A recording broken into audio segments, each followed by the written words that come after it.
Bonsoir à tous, chers collègues, je vais commencer l'appel. Hubert Jean-Marie, Souvent Baptiste, Christa Marcel, Samuel Boussard, Cécile Bernard, absent, excusez. Votre Marie-Louise, la dédication à M. Albert, Aziza Max, Valérie Gogina, Moussa Chalikouaen, la dédication à Mme Ouverte. Elle est là? D'accord. Roque-Louise, absente. Roque-Louise Électrique, procuration à Mme Vana. Derby, épouse Vala Française.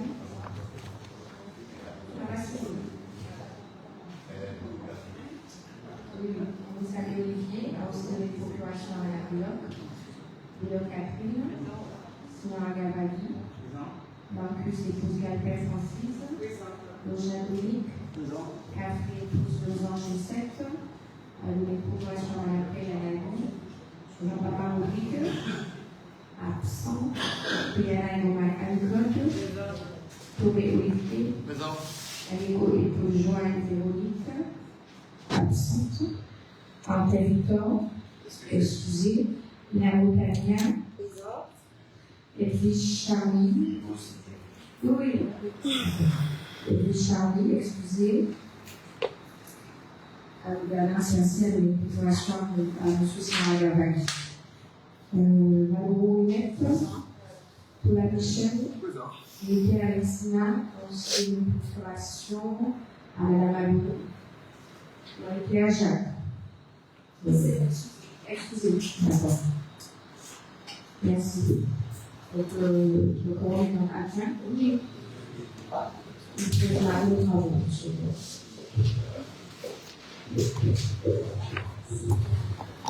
Bien.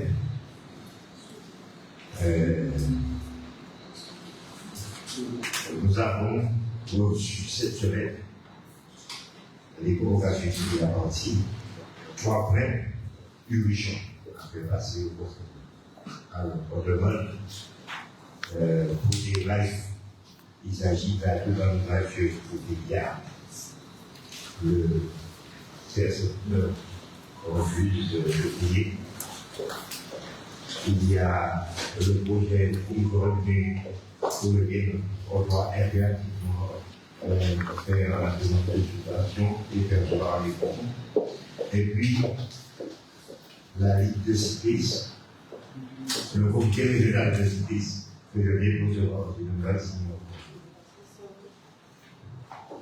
Remarque, observation, question.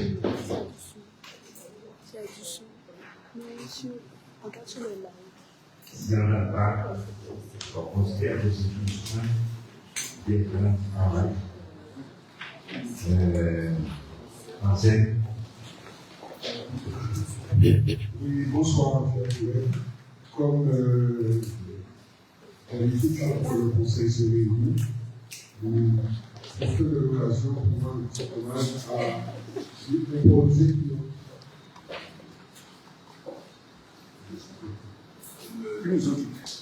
Monsieur le maire, bonsoir, chers collègues.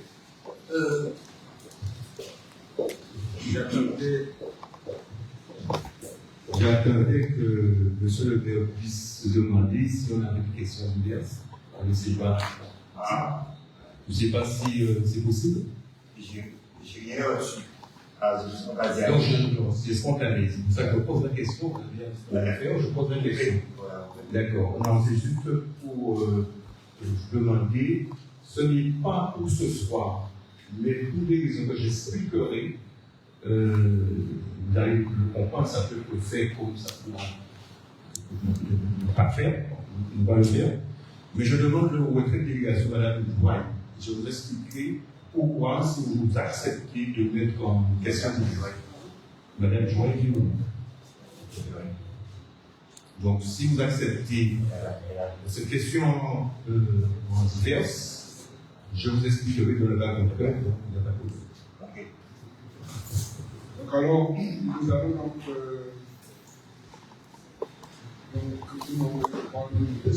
Madame Ribak Bertil Khalid Monsieur Paul-André Mélanie, Monsieur Lucien Paul Sainte-Croix, Monsieur Denis Francis José, Monsieur Bala Didier et Louis Céline, Monsieur Patrigo Réminis Alexandre, Madame Pérouma Louis, Madame Barber, épouse Camoise et Darwin Francis, Madame Oné Béatrice Françoise, Monsieur Eliazor Anne Maurice, Monsieur Luc Sernan Constantin, Madame Kisuna Hélène Évariste. Vous pouvez donc monsieur le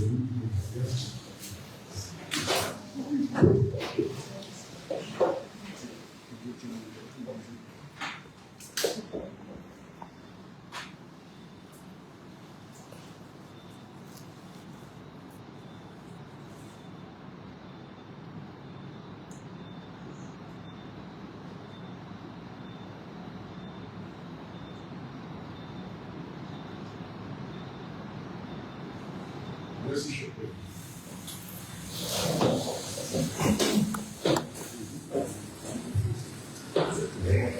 Nous passons au premier point de l'ordre du jour, qui appelle l'approbation du préférat du Conseil municipal qui s'inscrit à l'égard observation.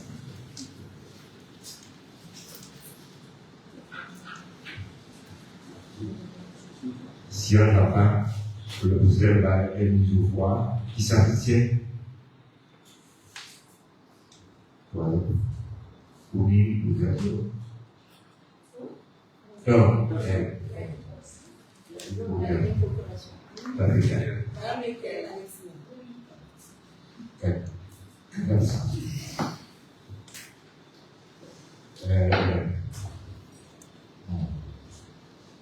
le STP.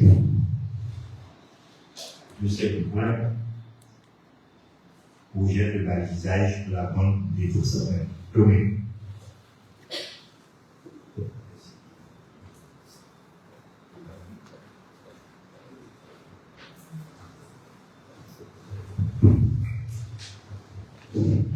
Monsieur le maire, bonsoir à tous.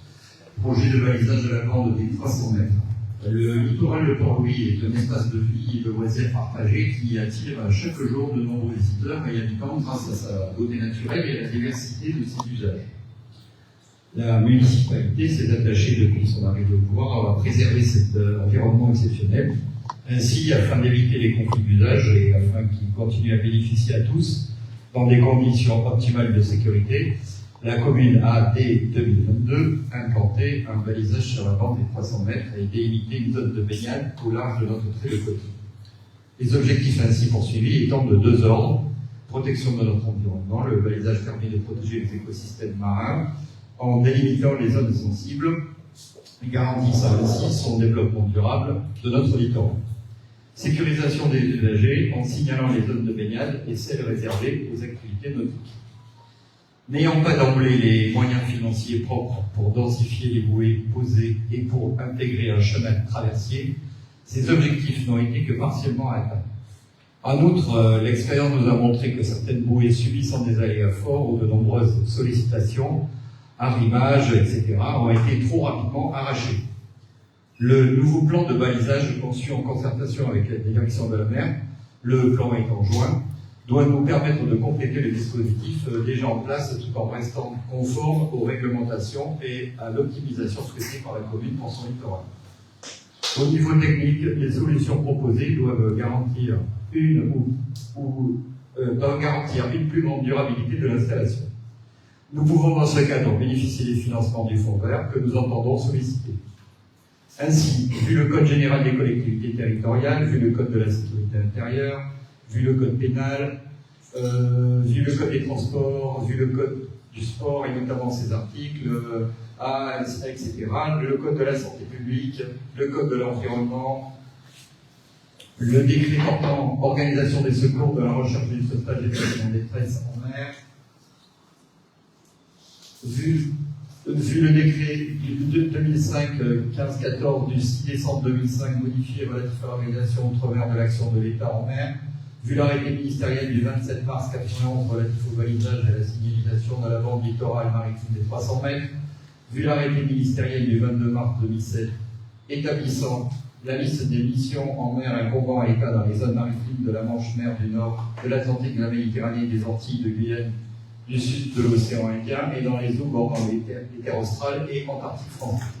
Vu l'arrêté préfectoral 2018-116 du 10 juillet 2018 réglementant la pratique des activités nautiques le long du littoral de la Martinique, de Guadeloupe, des collectivités de Saint-Martin et Saint-Barthélemy, vu l'arrêté 473-PCD-DGS 2025 du 2 2025 réglementant les salauds des VNM dans le port départemental de la Pointe-Guérite à Port-Louis, vu la délibération PLV 220530 du 20 mai 2022 portant cartographie des emplacements réservés sur le territoire communal et ses mises à jour, vu les délibérations relatives à la tarification d'occupation du domaine public et leur mise à jour, notamment la délibération PLV 250742B du 1-7-2025 portant mise à jour sur les activités de surf, considérant qu'il appartient au préfet de Martinique, délégué du gouvernement pour l'action de l'État en mer aux Antilles, de réglementer dans la bande des 300 mètres la navigation, le mouillage des navires, embarcations et engins immatriculés et la pratique de la plongée sous-marine,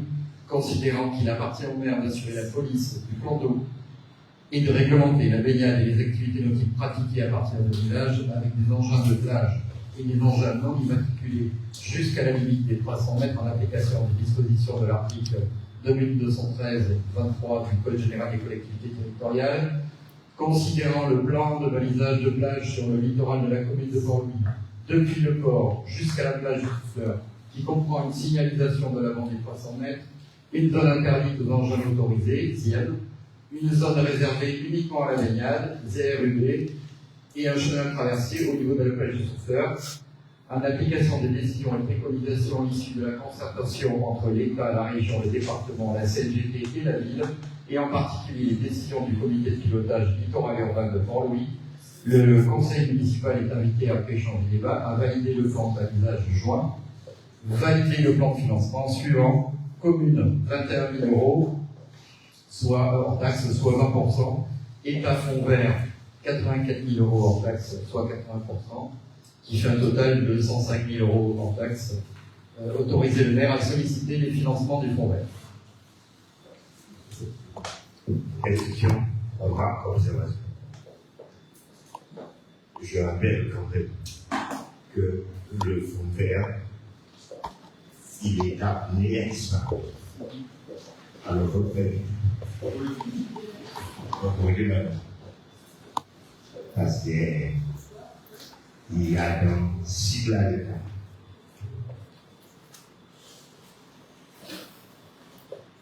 Question, remarque, observation.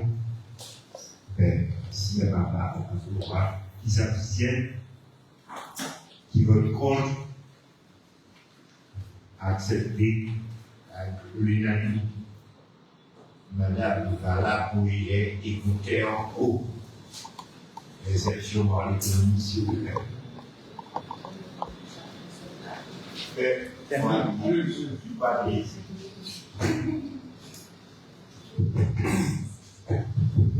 Bonsoir, monsieur le maire, chers collègues, chers administrés.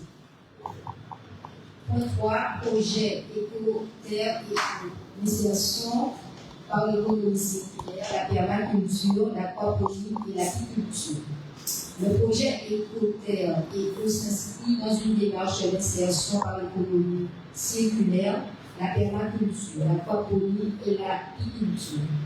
Il vise à créer un espace de production durable tout en renforçant la cohésion sociale au sein de la communauté.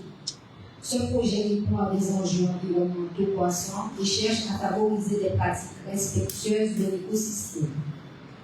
Les composantes du projet sont les suivantes: un pôle de production en permaculture et aquaponie qui participera au projet d'école de José Terra à Pelletan, puisque cet espace sera positionné au sein de l'école. Un atelier d'apiculture pour favoriser la sensibilisation à la biodiversité et à l'importance des pollinisateurs. Les ruches ne seront pas positionnées sur le site de l'école. Un programme de formation et d'insertion pour offrir aux demandeurs d'emploi des formations pratiques dans les domaines de l'agriculture durable et de l'apiculture. faciliter le retour à l'emploi grâce au développement de compétences.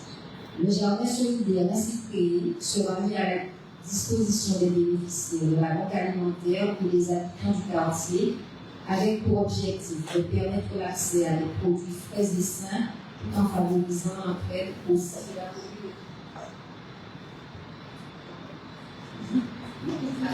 communauté.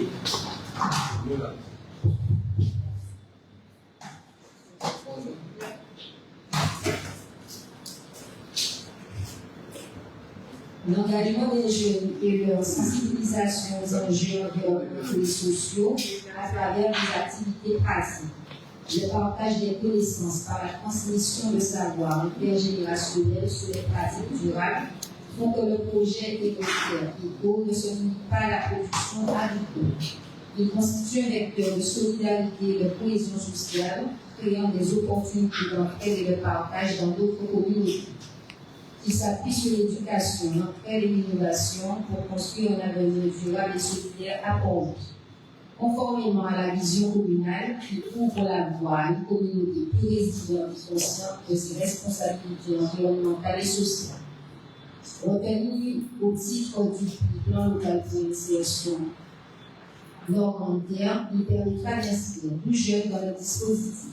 L'ambition aussi d'être sélectionné dans le cadre de l'appel à projet du Fonds européen pour les affaires maritimes, la pêche et l'aquaculture 2021-2027 égale valeur rentière pour lequel il peut bénéficier d'un financement à 100%, 85% plus bonification de 15% au cours de l'exemplarité du projet. Au vu du règlement européen numéro 2021-1060 du Parlement européen, vu le règlement européen 2021-1139 du Parlement européen, vu le Code général des collectivités territoriales, considérant l'engagement du plan local pour l'insertion et l'économie du Nord-Grandaire, considérant l'engagement de la communauté scolaire et des associations du quartier, considérant le partenariat avec le CCAS, le conseil municipal est invité, après échanger les dates, à valider le projet Écouter Tico et le partenariat avec le CCAS de Pont-Louis, les associations de quartier, la communauté scolaire. Valider le plan de financement suivant. Aquaponie et permaculture, investissement et fonctionnement en 7 598 € TTC. Apiculture, 3 500 € TTC. Formation, 30 088 € TTC. Déplacement sortie pédagogique, 5 458 € TTC. Communication, 12 000 € TTC. Dispositif de sécurité, 9 302 € TTC. Pour un total de 97 946 € TTC. Autoriser le maire à solliciter les financements FEAMP via le GALPA Nord-Grandaire à hauteur de 85% plus 15% de majoration. Okay. Alors, c'est le faire part.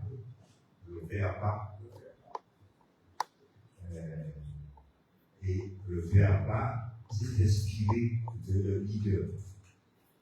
Si bien qu'il y a eu une partie mise en place par le GALPA dirigé par la communauté d'Aglo, mais il prête la délibération et il transmet à la région pour que la région, au coup, valide le dispositif ferme. C'est le Fonds européen pour la mer, l'aquaculture et la pêche. C'est ensemble, il parle de pêche et aquaculture. Et l'idée, c'est 200 000 €. Le faire pas, c'est à peu près 200 000 € aussi. Mais Michel Watton, on ne le calme pas. Voilà. Alors, normalement, ce projet financé par la communauté d'Aglo, à partir du moment où le cadre a validé, il transmet au groupe, à la commission régionale pour les fonds européens et le coût et son projet qui est intéressant pour mettre ça sur nous. Et c'est Max qui est mis à suivre ça dans le système. Qui question, on a observation. Juste une question, juste à voir. Si c'est leader, est-ce que le financement sera pour réaliser le projet ou il faut réaliser le projet et le financement c'est un fonds européen. C'est le faire par leader. C'est le cas. Alors, comme tout projet européen, il faut justifier. Là, il faut dépenser. Voilà, c'est ce que je voulais savoir. Oui. C'est le projet européen. Et c'est la communauté d'Aglo qui va faire l'avance. Non, c'est la commune. Mais c'est 97 000 euros. Oui, je comprends. Donc on a une mauvaise solution. Ben, non. Ah oui. Il faut commencer les travaux et c'est sur les travaux effectués qui remboursent. Autre question? On passe au voir qui s'abstient. 4 abstentions. Qui vote contre. Le projet est validé. Alors, 4e point. Contribution de la commune Jalzina. Merci. Contribution de la commune aux frais de scolarité par l'élève pour les années scolaires 2024-2025 et 2025-2026. La coopérative scolaire est un regroupement de représentants de la communauté scolaire qui décide de mettre en œuvre un projet éducatif s'appuyant sur la pratique de la vie associative. Elle est dotée d'un budget propre destiné à financer principalement des projets éducatifs, coopératifs et des actions de solidarité. Ces ressources proviennent notamment du produit de ces activités, notamment les fêtes d'école, kermesse, spectacles, etc., de dons et subventions, ainsi que de la cotisation de ses membres.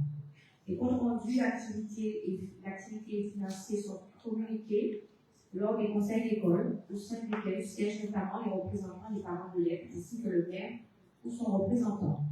Il est rappelé les participations communales suivantes établies sur la base d'un coût par élève. Pour le budget concernant le matériel pédagogique qui était à 10 euros en 2019-2020, il est passé à 11 euros par élève. Pour les sorties pédagogiques, ça n'a pas changé, le cap c'est le même, 4 euros par élève. Pour les fêtes et cérémonies, ce budget était à 1,50 € en 2019-2020, a été augmenté et est passé à 3 euros. Et la coopérative scolaire n'a pas changé, qui est de 5 euros par élève. Sur cette base, la collectivité a procédé au versement de la subvention de coopérative scolaire pour l'année 2023-2024. Il est proposé de reconduire les modalités de financement de la subvention versée à la coopérative scolaire pour les années scolaires 2024, 2025, 2025, 2026.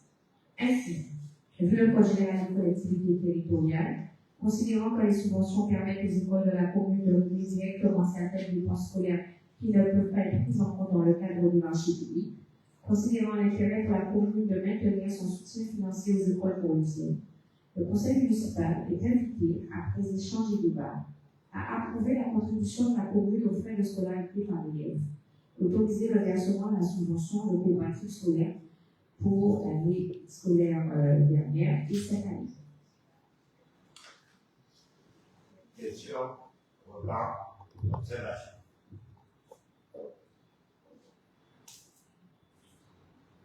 C'est pas dit, pas ou pas. Qui s'abstient, qui vote contre, unanime. Point 5, programme Petit déjeuner à l'école 2026. Le Haut Conseil de la santé publique rappelle dans son avis publié en octobre 2020 que le petit déjeuner est une prise alimentaire importante chez les enfants qui doit être encouragée. Varié et équilibré, il permet la consommation de produits alimentaires de bonne qualité, nutritionnels et constitue le premier des 3 repas journaliers recommandés. Les objectifs de cette distribution de petits déjeuners dans les écoles du niveau élémentaire sont lutter contre les inégalités sociales, équilibrer les chances de réussite des enfants, apprendre aux enfants le bon comportement alimentaire. Le dispositif petit déjeuner de la stratégie interministérielle de prévention et de lutte contre la pauvreté se poursuit en 2026. Partenaire de l'éducation nationale depuis l'année 2019, la commune de Port-Louis offre gratuitement un petit déjeuner équilibré par semaine à tous les élèves de la maternelle et du primaire. À ce titre, elle peut bénéficier du dispositif cette année encore. Ainsi, une subvention est versée à la commune par l'éducation nationale. C'est un forfait de 2 € par enfant et par jour, destiné uniquement à l'achat des denrées alimentaires. Il est proposé que l'opération soit renouvelée pour l'année 2026. Ainsi, vu le Code général des collectivités territoriales, vu le programme national de lutte contre la pauvreté, considérant la nécessité de l'apprentissage du bon comportement alimentaire aux enfants, le Conseil municipal, après échange et débat, est invité à autoriser le maire à répondre à l'appel à projet Opération Petit Déjeuner pour l'année 2026. Question, on a observation. C'est-à-dire qui s'abstiennent, qui votent contre, unanimité. On passe à Casino. Merci, Monsieur le maire. Bonsoir, chers collègues. Bonsoir, l'assistance. Création d'emplois statutaires et mise à jour du tableau des effectifs budgétaires. Conformément à l'article 34 de la loi du 26 janvier 1984, les emplois de chaque collectivité ou établissement sont créés par l'organe délibérant de la collectivité ou de l'établissement. Il appartient donc au conseil municipal de fixer l'effectif des emplois nécessaires au fonctionnement des services. Il convient donc de rappeler que, dans le cadre de sa politique de résorption de l'emploi précaire, la collectivité poursuit son plan de pérennisation des emplois et doit procéder à l'effet au 1er décembre 2025 à la nomination en qualité de fonctionnaire stagiaire de 6 contractuels, bouclant ainsi la 5e et la dernière vague de pérennisation, conformément aux engagements pris envers les agents et à l'information portée aux représentants du personnel. Pour ce faire, il est proposé au Conseil de créer, à effet au 1er décembre 2025, 4 postes budgétaires d'adjoints techniques à temps non complet, 28 sur 35, et 2 postes d'adjoints techniques à temps non complet à hauteur de 30. Dans le cadre de la promotion et de la valorisation des parcours professionnels des agents communaux, la collectivité a lancé la campagne d'avancement de grade au titre de l'année 2025 dans le respect des lignes directrices de gestion. Le maire propose donc ainsi la création d'un poste de rédacteur principal de première classe. Un agent a passé avec succès l'examen professionnel de rédacteur principal de première classe à temps complet. Il convient donc de procéder à sa nomination.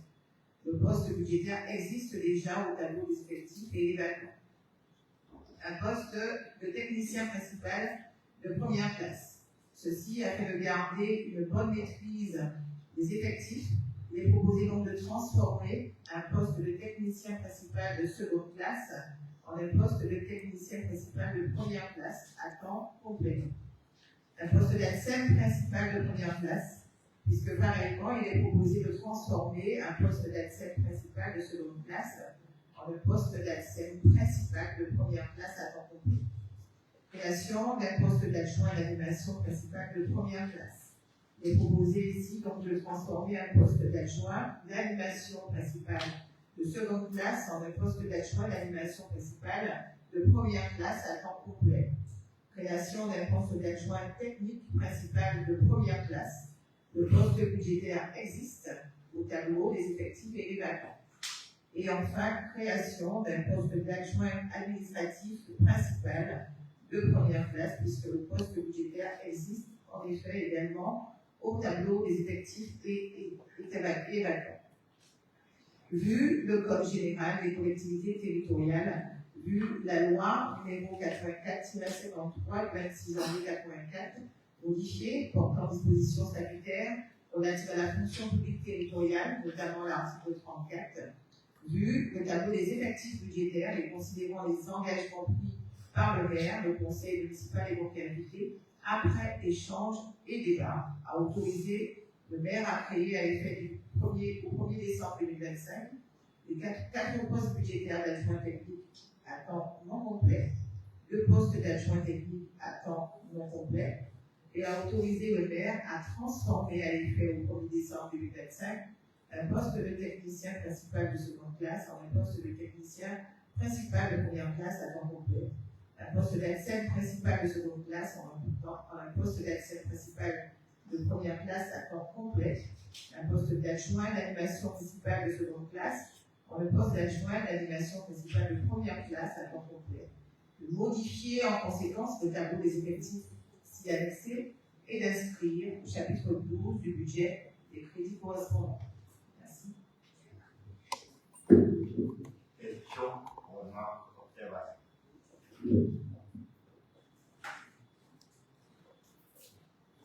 Bonsoir à tous. Ma seule remarque, c'est que ce point numéro 6, en fait, je suis surprise que tout soit regroupé en un seul point. Parce qu'en fait, il y a les créations de postes en même temps. En même temps, il y a les promotions et la mise à jour. En fait, j'ai l'impression que c'est un point groupé. Non. Non, c'est pas un point groupé. On n'aurait pas dû d'abord faire la création des postes et ensuite la mise à jour et ensuite le budget qui est prévu pour ça. Non. L'exigence, c'est que ça passe en commission sociale territoriale. C'est CST. D'accord, c'est déjà Et c'est déjà passé. Ok. Merci, monsieur. C'était pas.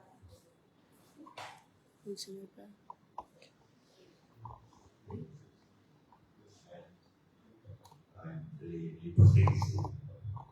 Bon, qui s'abstiennent,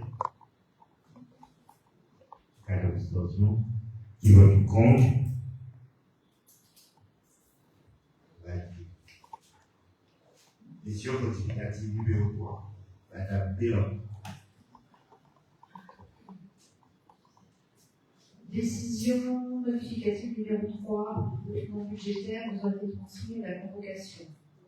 Il est à noter qu'une décision modificative numéro 3 est nécessaire pour ajuster en fonctionnement et en investissement certaines recettes et dépenses.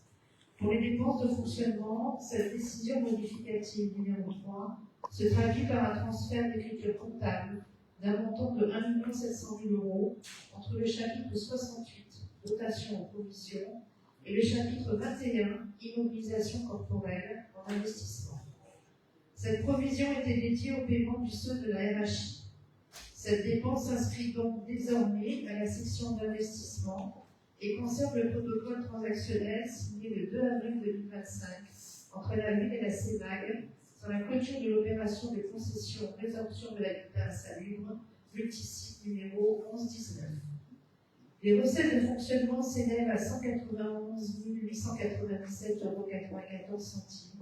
Celle-ci résulte principalement de l'annulation de mandat prescrit pour un montant de 40 649,10 € et de la récupération des retenues de garantie atteintes par la prescription pour la somme de 151 248,84 €.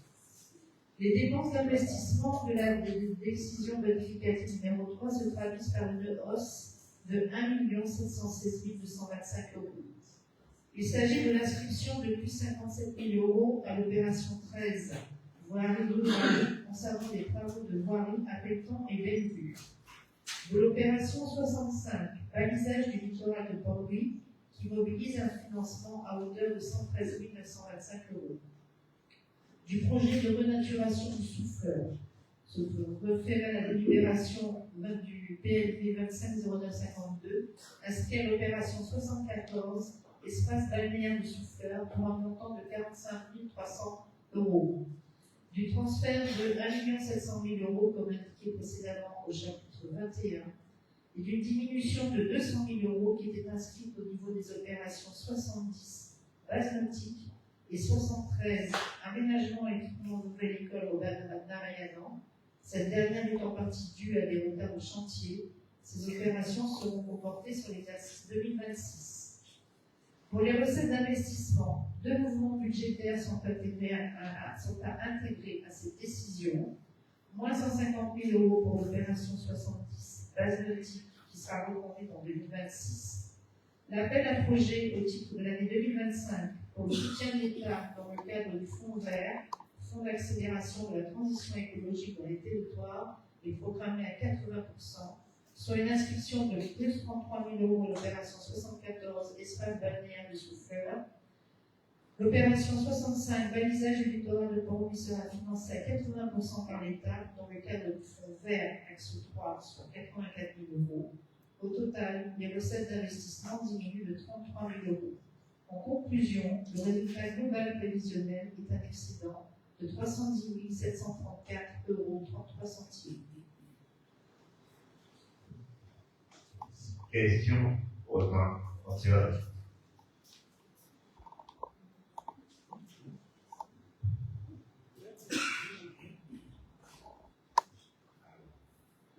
Je rappelle quand même que les 1,7 million de parfums, 1,7 million au-dessus de la RH initiale. Et c'était en fonctionnement RH d'investissement. C'était quelque chose suivi de la section de fonctionnement à la section d'investissement. 68 à 24 ou 23. Ensuite, il fallait faire du nettoyage.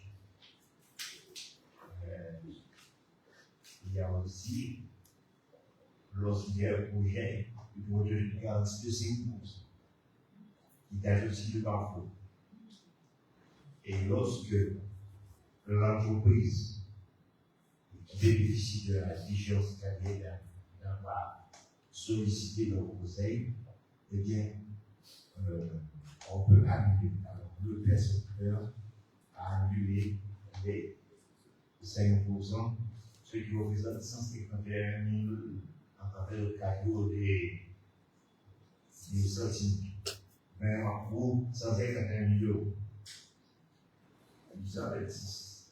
Ça, c'est la prévision de enfin, 151 €.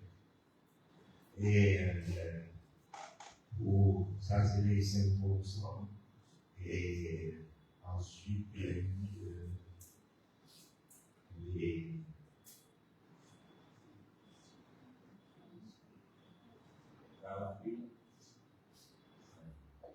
il fait 191 000. Et 40 000 étaient L'annulation des mandats principaux. annulation des mandats.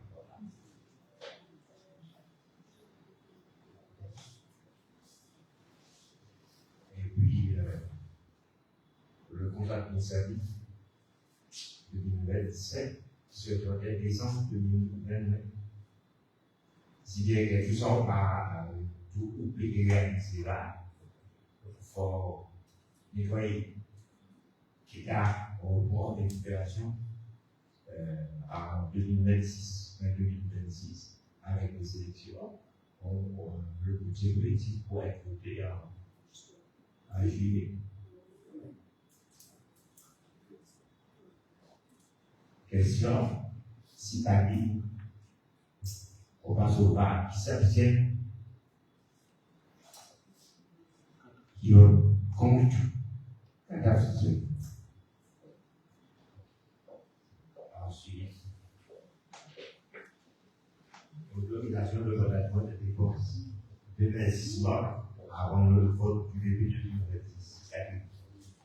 Afin de faciliter les dépenses d'investissement avant le vote du prochain budget, l'article 16-12-1 du Code général des collectivités territoriales dispose jusqu'à l'adoption du budget jusqu'au 15 avril, en l'absence d'adoption du budget avant cette date, l'exécutif de la collectivité territoriale peut, sur autorisation de l'organe délibérant, engager, liquider et mandater les dépenses d'investissement dans la limite du quart des crédits ouverts au budget de l'exercice précédent, non compris les crédits afférents au remboursement de la dette.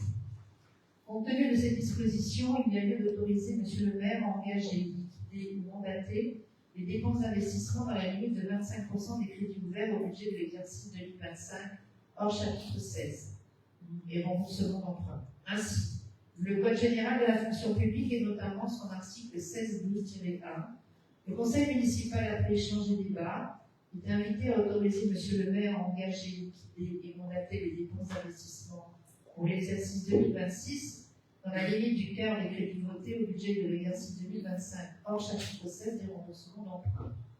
Au budget 2025, il y avait un total de 12 316 453,31 €. Le quart du budget 2025 représente donc 3 079 113,33 €. Et charger le maire et le comptable public à signataire de l'exécution de cette décision. Question, on va en débat.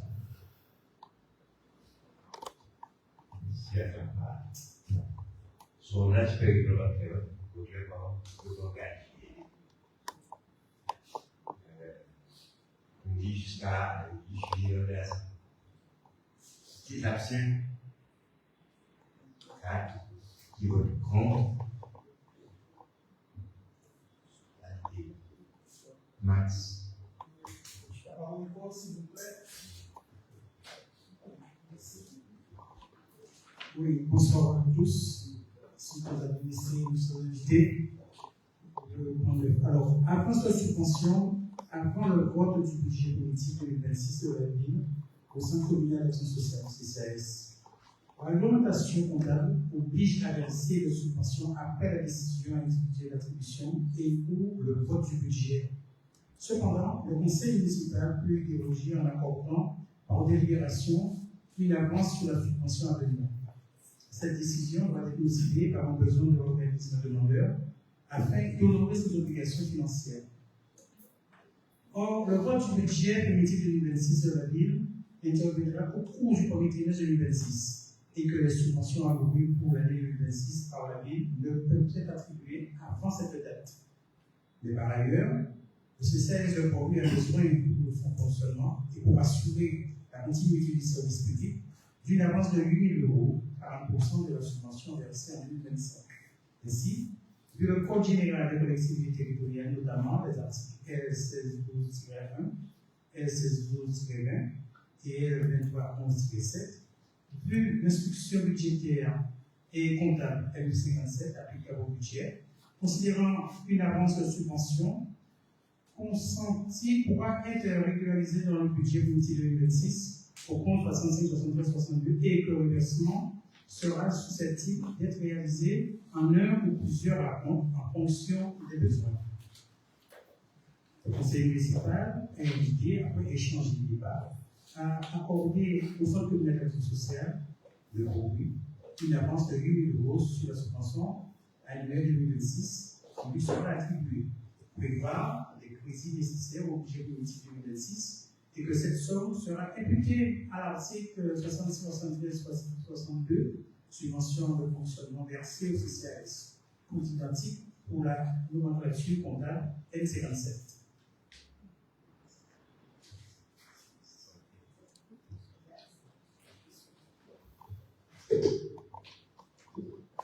Alors, Max a été précisé pour des diverses, mais pour les diverses pays continue, c'est politique. Alors, je vous pose 10 000 € au lieu de 8 000. Merci beaucoup. Soit avance. Comme nous dans la semaine, juillet, si le matière est là, on va payer pour signer. On va le modifier. C'est maintenant que vous avez décidé ça, monsieur? Non, c'est une proposition, c'est la calculation. On va modifier la proposition. D'accord. On prend une délibération pour 10 000 au lieu de 8 000. 10 000, c'est 0,20% à 20 000.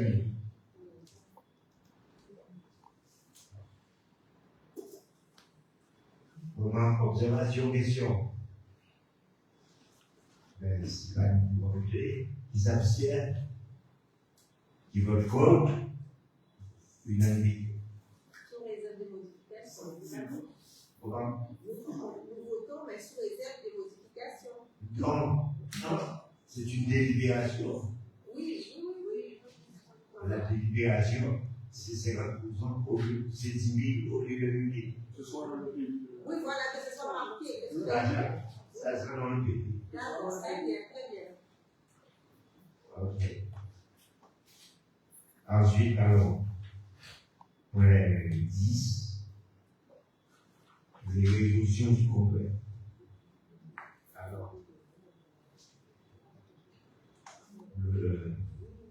le Congrès est dirigé 6 mois par la région, 6 mois par le département. C'est prévu dans une loi qui s'appelle la loi de Jospin.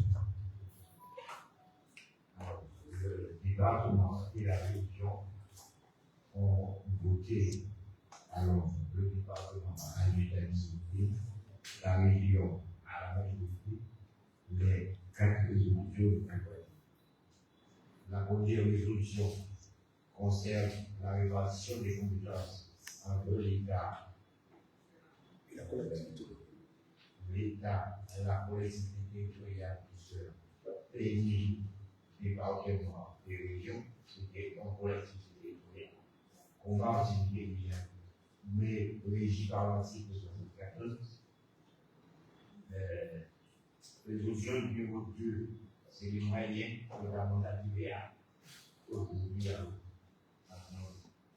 après le contenu est suivi de la TVA, la TVA représente 50% du budget de l'État. Et à Guadeloupe, c'est une manne importante. Alors, c'est les moyens financiers. La troisième résolution, c'est l'organisation institutionnelle de la Guadeloupe. Et la quatrième résolution est c'est en pleine de la Guadeloupe.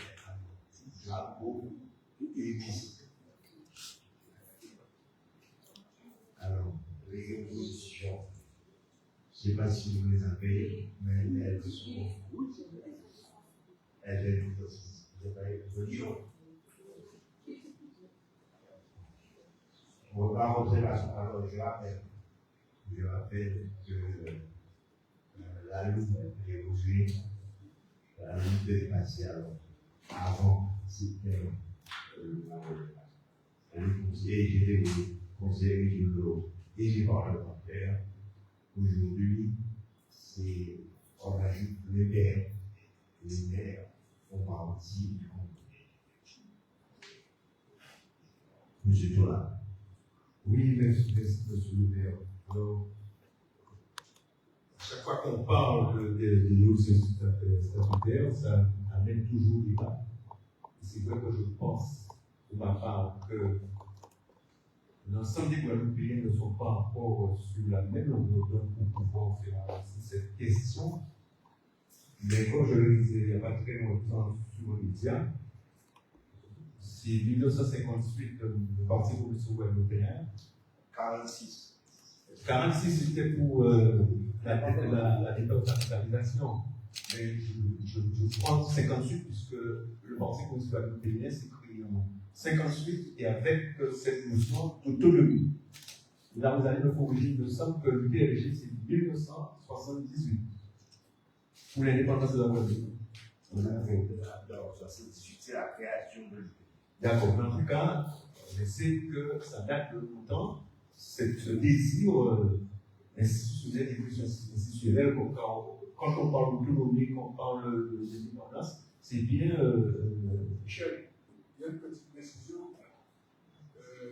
Le modèle d'indépendance nationale a été revendiqué par le Congrès de la Gêne en 1963. Voilà, c'est pour ça que j'ai dit, je ne lis pas l'histoire de ce livre-là, vous allez, et c'est intéressant pour tout le monde qu'on puisse savoir. Demain, je souhaite que cette affaire, c'est 1963, par le Congrès. Donc, je crois que c'est important quand même de le préciser, c'est l'histoire de la Guadeloupe également. Ensuite, la GEC aussi. Ensuite, 1999, je ne me trompe pas, c'est la déclaration de Pasteur. Et 2003, bien évidemment, il y a eu la fameuse consultation, donc c'est ce que ça a eu. Et depuis, nous avons vu des congrès sur des congrès, et pour l'instant, je constate. Mais là aussi, il y aura consultation. Oui, en espérant que ça va aboutir. Alors, je dis ça pourquoi? Parce que ces résolutions, il y a un cheminement, et personnellement, et c'est là que je dis, d'ailleurs, au moment où je parlais, il y a des gens qui se donnent, et nous avons, quand j'ai fait partie de personnes qui, à la résidence départementale, se font rendez-vous avec la commission ad hoc du Congrès pour travailler, évoluer sur, faire avancer cette question. Malheureusement, j'ai constaté la position du PS, en tout cas de la section du PS Guadeloupe, et qui malheureusement pose des questions, mais en réalité, finalement, même quand ils ont fait des propositions, on se rend compte qu'à la fin, pour celles et ceux qui ont suivi le Congrès, ils s'y opposent. Donc, j'imagine. Ils ne sont pas restés au Congrès. Voilà. Donc, je ne me trompe pas. Donc, je pense qu'il faut que les choses avancent. En tout cas, je ne suis pas content avec ce que j'ai fait, mais par contre, je respecte les gens qui, sur cette question-là, sont dans le statu quo. Et s'ils le font, c'est qu'ils ont raison. Et dans le cadre, parce que on demande au conseil municipal de se prononcer, en tout cas pour ma part, je prends position, je ne sais pas plus exactement, parce que ça c'est une question, j'estime, qui n'est pas vraiment politique. Il ne s'agit pas tout simplement dans un conseil municipal que les gens suivent bêtement, entre guillemets, puisque je ne pense pas que toutes les personnes qui sont dans cette salle sont des politiques. Il y a des personnes qui viennent sur l'église tout simplement pour accompagner ou généraliser. Et donc, j'estime que quelque part, ces personnes doivent avoir la liberté, évidemment, de faire leur choix. Pourtant, ce n'est pas la Guadeloupe. Mais peut-être que le travail qui doit être fait pour pouvoir, évidemment, permettre à chaque Guadeloupéen d'être conscient que ce pays-là doit avancer, je ne pense pas que nos politiques l'ont encore fait comme ils le font. Donc, j'espère tout simplement que ce travail qui a été fait par la commission qui a été présenté au conseil départemental, à la région, maintenant dans les conseils municipaux, et bien aboutira évidemment à une consultation évidemment qui répond aux vraies aspirations de la Guadeloupe, car comme je le disais, ce n'est pas le cadre administratif qui compte. Ce qui compte, c'est ce qu'on va mettre à l'intérieur et qui permettra évidemment à la Guadeloupe évidemment de sortir de l'ornière dans laquelle elle est. Pourquoi je dis ça? Parce que depuis 1958, où l'avancée, eh bien, on recule. Et l'exemple que j'ai pour le souligner, c'est l'agriculture guadeloupéenne. Hier, on a le tonnage local qu'on faisait, la surface qu'on avait, la banane pareille, et on est en net recul. Par conséquent, si je transpose ce secteur-là sur d'autres secteurs de l'activité, à l'ensemble de la Guadeloupe, on se rend compte que le progresser, on est presque. Voilà, M. le maire, ce que vous voulez faire comme observation s'agissant de ce point-là. Ça engage M. Collard, pour ma part. Mais il a dit. Oui, exactement, parce que pour moi, ce n'est pas une question d'institution, c'est bien plus profond que ça. Et pour moi, la priorité pour la Guadeloupe, ce n'est pas une histoire d'évolution institutionnelle. Il faut que nous apprenions à marcher avec nos pieds avant de demander l'autonomie ou l'indépendance.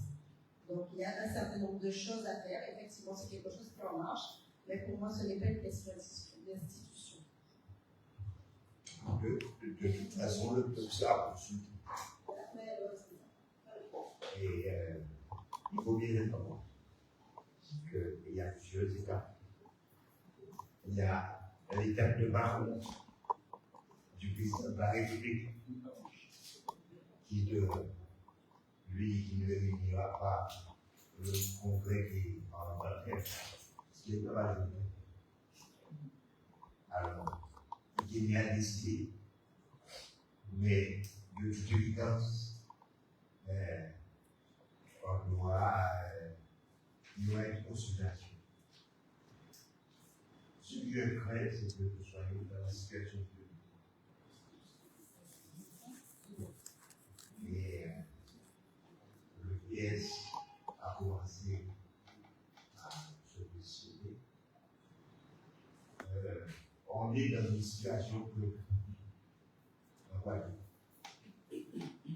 1946, la Guadeloupe était autosuffisante au niveau de l'agriculture. Aujourd'hui, on est à peine à 5%. Si c'est plus ça va, plus la situation se développe et sans responsabilité politique, la Guadeloupe n'avance pas. Mais au-delà de la responsabilité politique, on a l'exemple des îles de la Caraïbe, le négativisme. Sans le négativisme, pour empêcher que les produits extérieurs entrent dans le pays, eh bien, on continuera à avoir des produits européens. Les produits qu'on produit chez nous, on doit faire aussi les mêmes produits. Les mêmes produits. C'est ça le négativisme. Tous les pays ACP, ça y va pour que la meilleure de la qualité.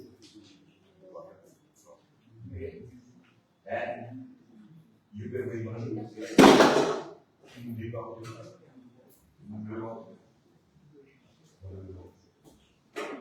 Bien, question pour ma observation. De toute façon, si j'ai voté, et 60 vous avez compris, sont pour le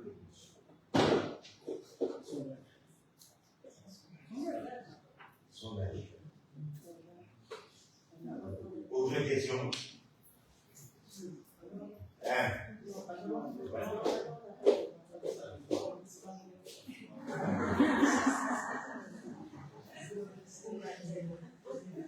Bon, on va se voir qui s'abstiennent, qui votent contre, qui votent contre.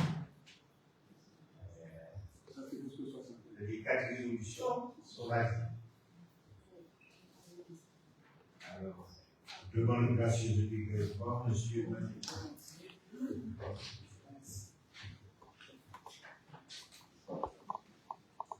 Demande gracieuse de développement. Depuis 2016, M. Maxime Média a entamé des discussions avec la municipalité afin de faire valoir la régularisation de cession d'une parcelle référencée à 837, prévue par la délibération du Conseil municipal du 29 octobre 1996. Mais la délibération avait été abrogée en avril 2011 pour que soit instituée une redevance pour occupation du domaine privé communal. En 2016, M. Bélier avait informé le maire qu'il entendait poursuivre la cession conformément à la délibération de 1996, sous condition que la délibération prescrivant sa redevance à son compte soit abrogée. Il a ici soldé la vérité et l'acte de vente a été signé le 2 mars 2021. L'occupant est ainsi devenu pleinement propriétaire de ce foncier à 837, 6 habitants. Poursuivi pour paiement de la redevance qui avait été instituée à l'époque par M. Villiard, M. Villiard souhaitait que la municipalité aille au bout de ce qui lui avait été précédemment promis, à savoir l'abrogation de la libération PLV 1104-12 bis, portant redevance pour occupation du domaine privé communal et l'annulation de sa dette pour redevance. C'est en ce sens que le conseil municipal a précédemment délibéré. Pour autant, le comptable public a rejeté cette procédure expliquant que le débiteur ne peut pas exiger l'annulation d'une créance qui est légalement due. La délibération de 1996 relative à la cession foncière a été abrogée en 2011. Les titres émis à l'encontre de M. Béliat sur la période 2011 à 2016 au titre de la redevance d'occupation du domaine public ne peuvent pas être annulées au motif que la parcelle a été acquise en 2021. Compte tenu de ces explications, M. Maxime Béliat a fait hier une demande amiable de développement total de la redevance due au titre de l'occupation foncière, ainsi considéré. Il a argué de sa situation financière ne lui permet pas d'acquérir la dite redevance.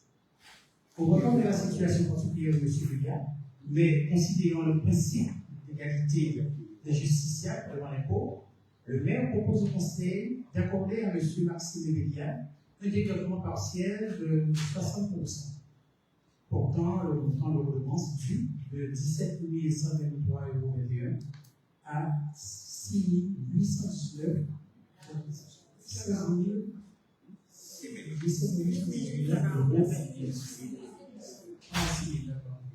Ainsi, vu le projet général de collectivité territoriale, vu le code de l'urbanisme, vu la délibération PLP 16-10-59, en date du 29-10-16, portant projet de cession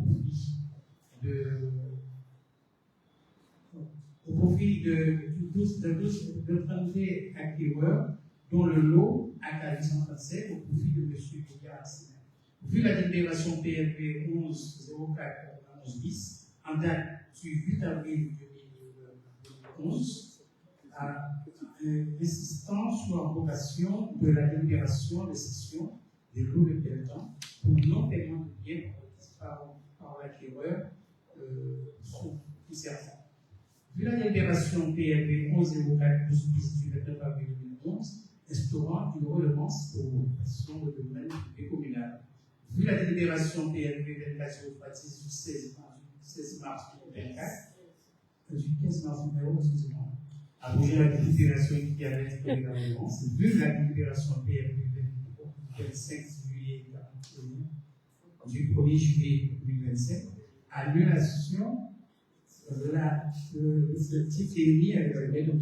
Maxime Béliat par une approbation d'occupation en raison de l'achat de la parcelle à Calison français 6 appels. Considérant l'impossibilité d'annuler le titre émis sur le dossier, considérant la demande amiable de M. Maxime Béliat, le Conseil municipal, après échange et débat, est invité à accorder à M. Maxime le développement de 60% pour les redevances. Maxime, c'est pas. Monsieur Béliat. Oui, M. Maxime, le développement de 60%. Je l'ai là-bas, monsieur. Je n'ai pas dit ça. Hein? Non, c'est que je dis, je l'ai écrit. Hein? Excusez-moi, vous m'appelez, moi, je lis ce que j'ai sur accorder le développement de 60% pour les redevances dues au titre de l'occupation de la parcelle AK 227 6 appels d'ordre.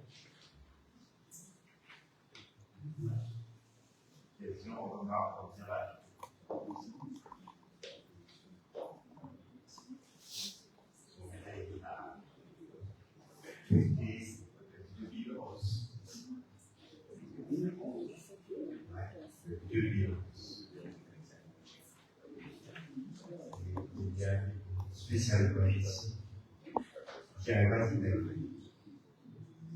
les camarades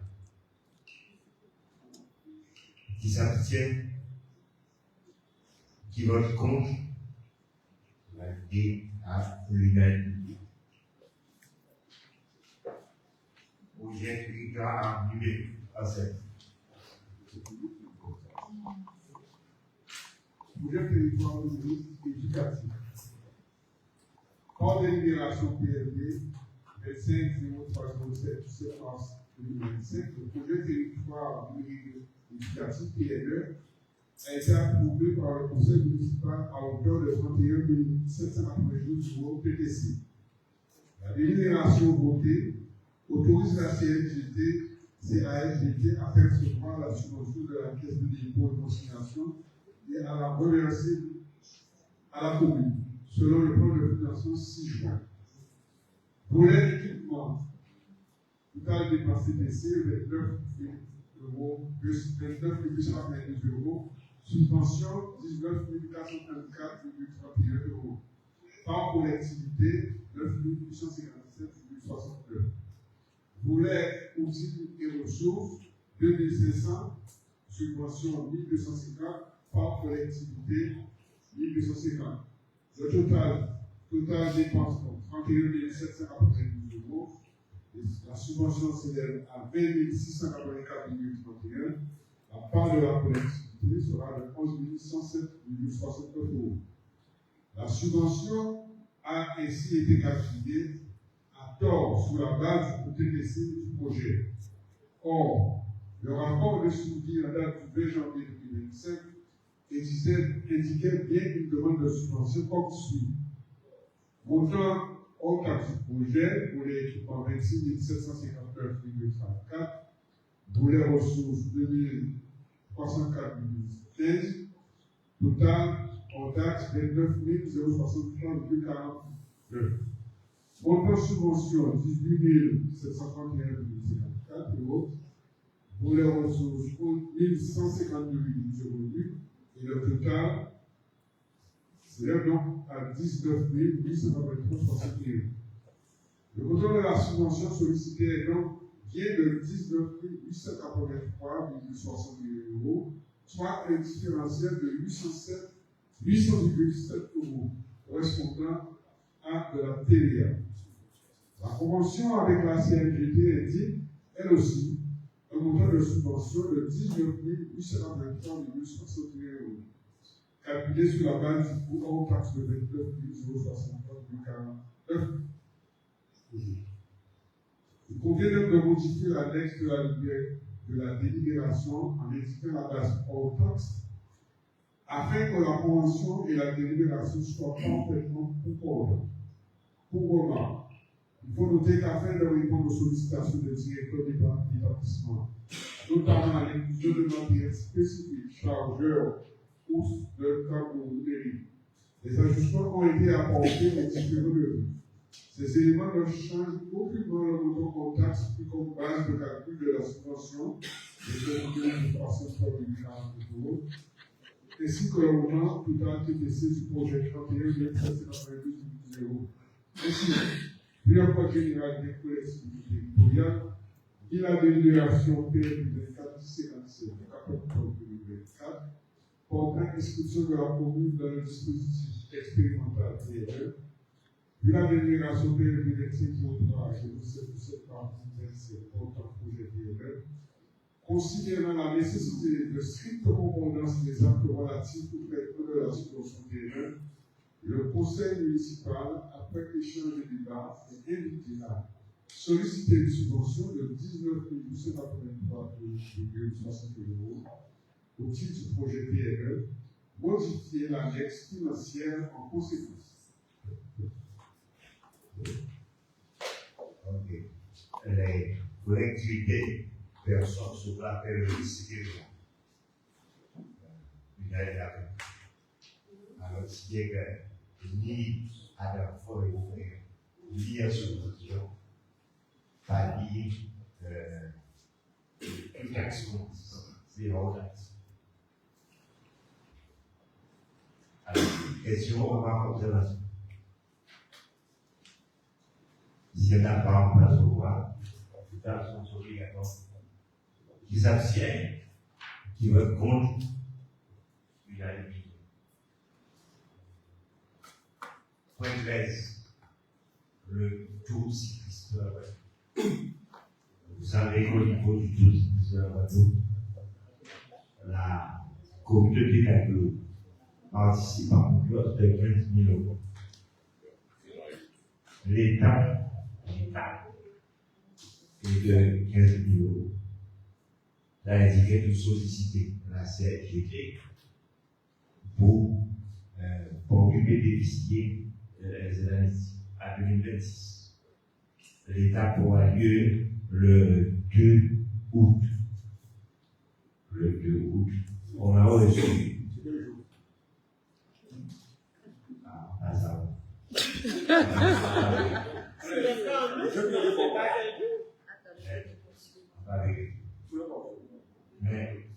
c'est oui, pas vrai. Il retient pour lui le 2 août. Et on propose que l'étape arrive à peine. Pourquoi? Parce que toute étape, c'est pour lui, ou là, ça, en plus, ni la cheval là, il âge, et puis les voilà du chapeau. Vous pouvez recevoir le village. Puisqu'il y a les temps, il y a le bar, on va y manger. Le bar, les temps, et le bouquet. Alors on propose d'être. On attend quand même la décision de la propriété de la justice. Disait. On place les mêmes. Est-ce qu'on place les mêmes pour la circonstance? À deux mêmes? Oui. Deux vont faire la rivière. Non, ou pas vous avez cassé le mêmes. Vous devez passer la rivière.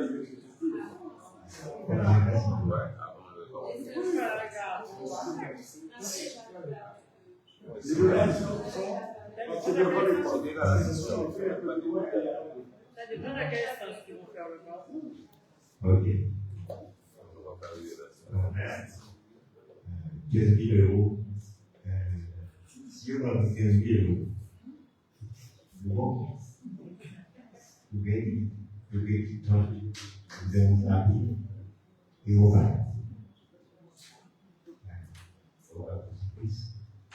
Vous devez avoir les pattes. Alors, aujourd'hui, si elle n'a pas, on passe au point. Qui s'abstiennent, qui me collent, unanimité. Alors, question qui laisse. Alors, 10. Tout va avec vous. Bonsoir à tous. Le vendredi 12 décembre 2025, le maire et ses élus reçoivent le personnel de la collectivité. Ainsi, la fête du personnel aura lieu à la salle Léon et Lambert à compter de 19h. Comme l'an passé, le maire compte sur ses élus, notamment pour accueillir le personnel et participer à cette dernière fête de la mandature. Les détails de l'organisation seront vus ultérieurement sous l'égide de la commission communication. C'est l'information. La fête communale de juillet a lieu candidat pour les raisons et connaître le pronostic. Mais certains frères avaient déjà été engagés. Il en va ainsi de la réalisation des trophées pour compenser certaines personnalités de la commune et des phases préparatoires du projet artistique. Ainsi, ces événements déjà en partie engagés financièrement ont été reportés et seront réalisés le vendredi 13 décembre.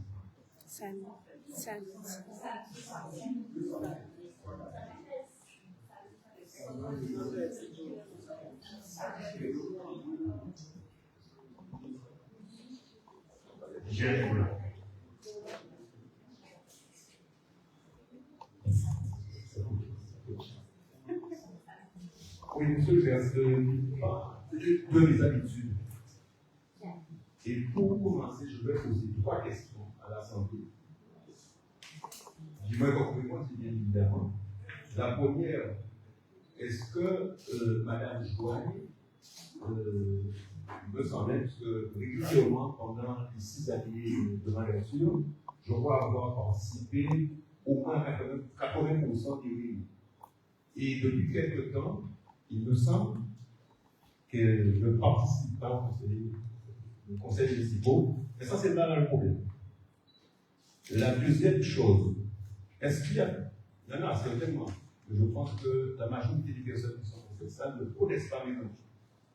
Quand j'ai eu le soin, malgré moi, de vous protéger, en tant que personne engagée dans la politique. La troisième chose, est-ce que dans cette salle, il y a des personnes qui laissent les enfants de Madame Joël? Je ne sais pas, moi je ne dis pas. Madame Joël, je ne sais pas s'il y a dans cette salle des personnes qui connaissent ces enfants. Mais là, nous n'allons pas non plus. Ma fille m'appelle il y a 2 jours pour me demander si je connais Joël Ningou. Alors j'ai dit que je cherche, et c'est après que je me suis rappelé qu'effectivement, c'est Madame Joël qui s'est venue de ma vie. Il se retrouvait sur le lieu de travail de ma fille, qui est esthéticienne et qui est venue faire ses soins. À ma grande surprise, cette dame s'est permise de vomir sur moi, sur ma cousine Minerve Magin, en nous méprisant d'une manière où même les collègues de ma fille étaient choqués. Me traitant de voleur, de vermine, parlant de. Je ne sais pas ce qu'elle a dit, parce que je fais par une phrase de Magin. Et finalement, je me suis dit, mais je ne peux pas comprendre qu'une personne qui était détenteur de l'autorité publique, c'est comme ça qu'il faut le dire, aujourd'hui elle est à l'aéroport, même pire, pour moi, elle est conseillère municipale de la commune qui se permet de mépriser des élus. Ce n'est pas la première fois, mais là je n'étais pas concerné. Et je dis que je suis en politique, je suis adversaire de Jean-Marie Bert, mais je suis convaincu que nous ne sommes pas fâchés, on se parle contre ce monde, on lui change. Celles et ceux qui veulent être fâchés avec moi, c'est leur problème. En politique, je retiens un conseil de José Moussa qui disait vous n'êtes pas fâchés pour politiciens, mais laissez-nous ensemble, nous ne pas ça quand nous pas faire. Et ça, j'ai toujours gardé ça en moi. Donc, mon problème est le suivant, c'est qu'une personne comme ça, son comportement de la sorte, n'est pas digne de représenter une communauté. Et que ce soir, comme je l'ai dit au départ, ça se prépare. Mais monsieur le maire, je vous demande de retirer la délégation de Mme Joël pour une raison très simple. Elle ne participe plus au conseil municipal. Et est-ce que je m'en ai dit ça? L'argent-là, il a utilisé là. Pour qu'il a pas eu CPF, en moment-là, ça a été servi à ces écoles-là que nous avons eu financement. Donc, je ne peux pas admettre que des personnes se comportent comme ça. Et ce sera les gars, n'importe élu, j'agirai de la même manière. Car on a le droit de se respecter, d'autant plus que ma fille n'a rien à voir en politique. Ça ne m'intéresse pas. Et vous permettez de vous comporter de la sorte, je ne peux pas l'accepter. Alors moi, il était pour moi important ce soir de vous demander cette requête. Vous le faites, tant mieux vous ne le faites pas, c'est pas grave. Mais ce qui est sûr, il faut que les gens sachent que quand on est conseiller municipal, on représente la population, on n'a pas le droit de mépriser cette population-là. Je vous remercie. Moi, j'ai entendu. Alors, c'est vrai que Madame Chouane, Baïko, elle travaille le soir, elle travaille à l'aéroport. C'est pour des raisons maintenant. Moi, je l'ai interpellé. C'est le départ au conseil. Mais les affaires privées, entre tout là, ça s'est passé. Alors, il faut régler ça entre nous. Mais le conseil municipal ne peut pas se positionner. On va dire là. On va dire là. Et pourquoi c'est pas dit là? On est d'accord, moi je suis d'accord. Je suis d'accord. Par contre, moi je m'appuie sur ces absences de monsieur le maire. Quand vous avez installé le conseil municipal et que vous avez décidé de donner à l'ensemble des élus de la majorité de délégation, je me rappelle très bien, vous avez dit que c'est pour que nous n'ayons pas de problème de quorum. Je m'en rappelle très bien. Donc j'estime que quand les gens perçoivent l'argent de la collectivité, ils se doivent de respecter leur engagement. Alors, c'est vrai qu'on peut être absent, mais effectivement, ici, elle travaille les soirs, mais pas le conseil municipal tous les soirs. Elle peut bien effectivement se donner les moyens pour être ici pour travailler pour les commissions, au conseil municipal. On n'a pas tous les mois des conseils municipaux. On peut compter dans l'année le nombre de conseils qu'on a. Moi, je vous dis, par rapport à ça, eh bien, elle a une occasion de vous dire, et à ce moment-là, je pense que ça va la vie un peu ce conseil municipal du comportement citoyen. J'ai une question. Qu'est-ce qui cause le quel est ce comportement inadmissible, selon par la photographie, dans le lumière de foi, ou bien son absence au conseil municipal? Parce que la suspension, que tu demandes, quoi, il me semble qu'il faut bien la motiver. Parce que le maire, excuse-moi, le maire n'a pas tout à fait peur, en fait, vous avez ça tout à fait. Mais si tu motives ta demande sous son absence répétée au conseil municipal, c'est une personne qui peut être examinée. Mais c'est bien ça que j'ai dit. Moi, j'utilise son comportement par rapport à ce qui s'est passé, parce que je n'aurais pas fait. Mais c'est normal aujourd'hui, par rapport à ces absences répétées du conseil municipal, et bien qu'on lui enlève sa délégation. C'est surtout pour ça. Tu vois qu'on est passé de... Non, mais il faut le dire quand même. Il faut le dire. Oui, excusez-moi. De toute façon, il va laisser attendre de toute façon la période est propice. Là, on est en train de porter un jugement, on demande de porter un jugement sur le plan moral. Elle a eu un comportement qu'on ne peut pas tolérer. Je ne suis pas son avocat, mais je me dis que ça, c'est un précédent. Est-ce qu'à chaque fois qu'il y aura un élu qui aura un comportement amoral, est-ce qu'on va le faire remonter ici pour qu'on puisse sonner l'alerte ou encore menacer de sanctions? Est-ce qu'il y a un code? Est-ce qu'un règlement intérieur? Bon, je ne sais pas, mais toujours est-il. Bon, c'est dommage qu'elle ne soit pas là. Parler de quelqu'un en son absence et donner forcément une version que je ne peux pas inventer pour elle. Elle n'est pas là. Là, nous cherchons à remonter cette information. Bon, elle est déplorable. Comme tout comportement de quelle que soit la personne, tiendrait de tels propos ou un tel agissement, on n'apprécierait pas, on la condamnerait.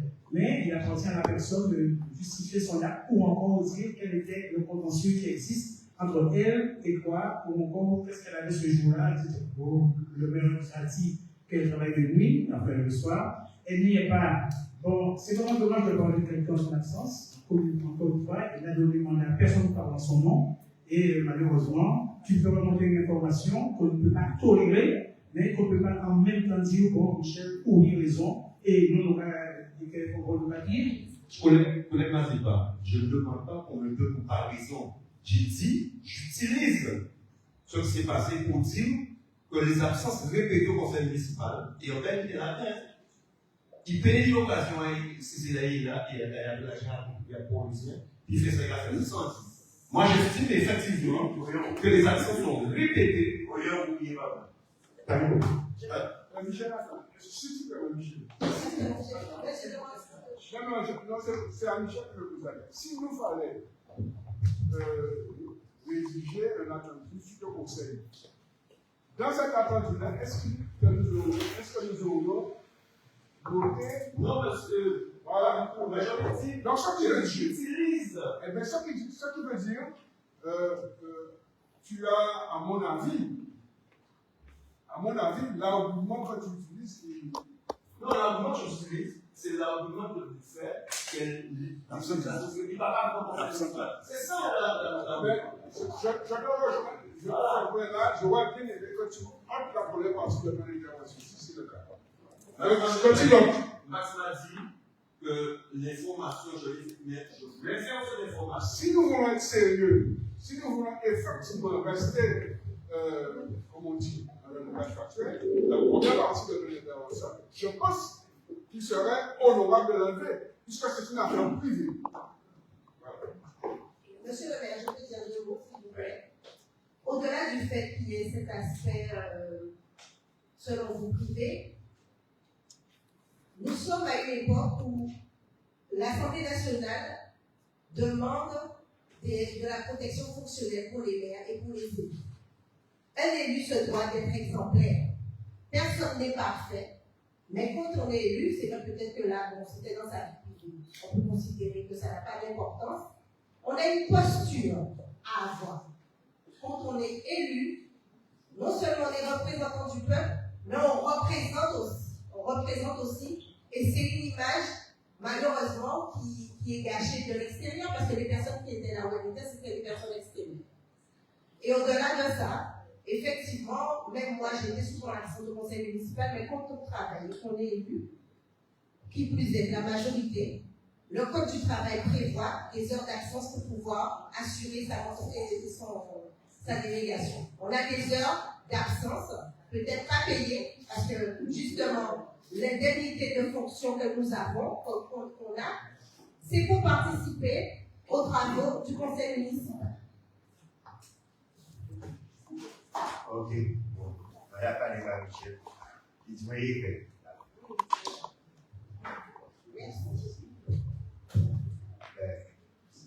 sur ce,